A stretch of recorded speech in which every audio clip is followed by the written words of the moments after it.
বাণীকে নির্দোষ প্রমাণ করল পিনাকি। জজ সাহেবের সামনে মৌলি দেখে অবাক। হ্যাঁ বন্ধুরা, এমনটাই দেখতে পাবে ওমর দরদিয়া সিরিয়ালের আগামী পর্বে।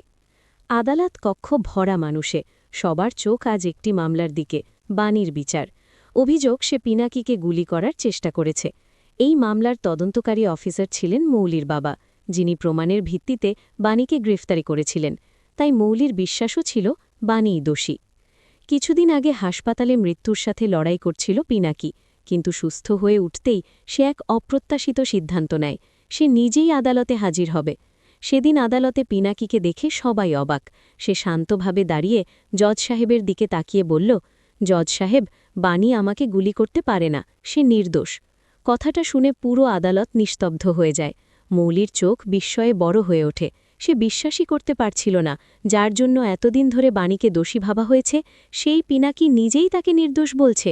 মৌলির বাবা কিছুটা বিস্মিত হলেও নিজেকে সামলে নিয়ে বললেন, কিন্তু আপনার বিরুদ্ধে প্রমাণ তো স্পষ্ট পিনাকি। পিনাকি ধীরে ধীরে সব খুলে বলল। ঘটনার দিন আসলে অন্য কেউ তাকে লক্ষ্য করে গুলি করেছিল। বাণী সেখানে উপস্থিত ছিল, কিন্তু সে বরং পিনাকিকে বাঁচানোর চেষ্টা করছিল। ভুল বোঝাবুঝির কারণে সব দোষ এসে পড়ে বাণীর ওপর।